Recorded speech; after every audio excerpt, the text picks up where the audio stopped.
So everyone's been saying that we should cover the Whatever Happened to the Spectacular Spider-Man cartoon series within our What Happened to series.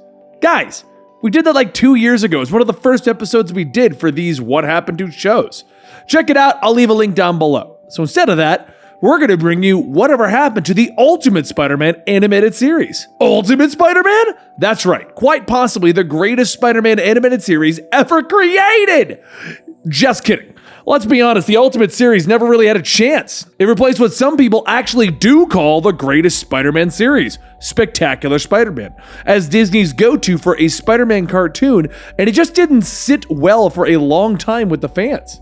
Now, don't get me wrong, plenty of people do like this series, which ran from 2012 until 2017, but it definitely didn't have the same vibe of the past series. So let's take a look at what happened to Ultimate Spider-Man.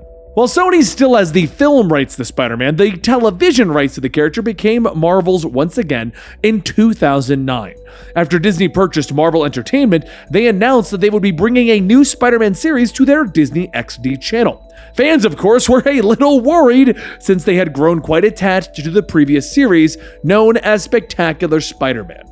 The Ultimate Spider-Man animated series debuted on April 1st, 2012 and was immediately met with mixed reviews. While many said that the series was fun and it would show well to a younger audience, it was longtime fans and the young adult crowd that felt the series had already been dumbed down.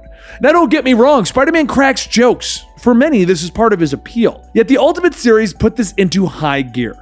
The story would frequently cut away from the action to deliver jokes in a storytelling style that felt more like Family Guy than Spider-Man. This type of humor works well for Family Guy in that it is what you expect from that type of show, which doesn't have to worry about overall plots.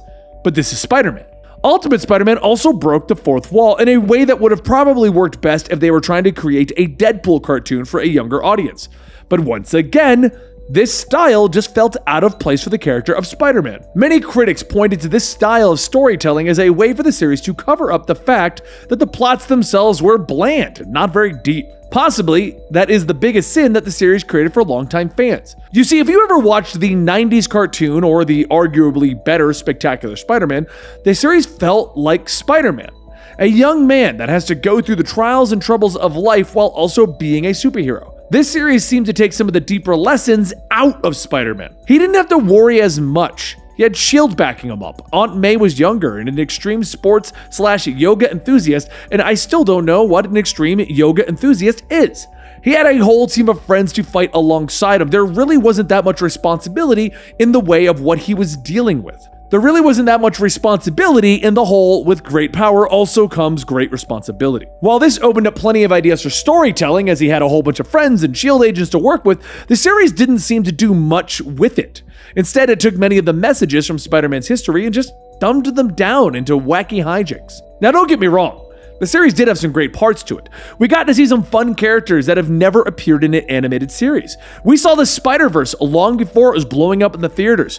Agent Venom, White Tiger, Iron Fist, Nova, Squirrel Girl, Amadeus Cho. The series digged deep into the history of Marvel Comics and offered us some classic characters, even though it was the least interesting versions of many of these characters. The first season set up a younger Spider-Man trying to learn how to become the ultimate hero, joining S.H.I.E.L.D., becoming a part of a younger group of heroes. And in the second season, we saw the whole team fight against the Sinister Six, and we learned more about Peter's group of superheroic friends.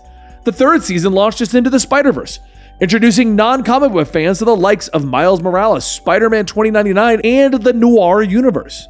The final season wrapped up the series by giving us the Symbiote Saga, sort of a Maximum Carnage meets Absolute Carnage kind of thing. And it even introduced the Clone Saga along with Kane and the Scarlet Spider. When the series ended in January of 2017, it ushered in Marvel's Spider-Man as its successor, which returns the wall crawler to a more traditional style. For what it was, the series wasn't terrible, despite many flaws and people complaining about it. I would put it where many people would in the history of Spider-Man in animated form. Very middle of the pack.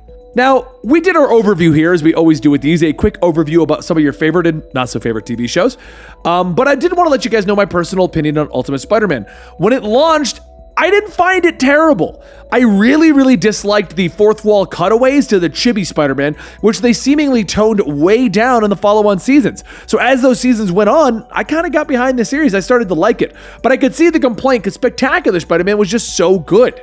But what is your opinion down below? Did you hate it because it replaced Spectacular? Did you enjoy it because it was something new and different and you liked the fourth wall breaking?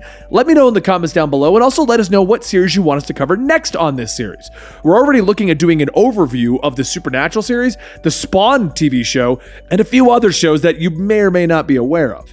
I hope you guys enjoyed, and I'll see you next time right here at the Comicstorian channel. And don't forget to subscribe to get a video like this on a weekly basis or at least every other week.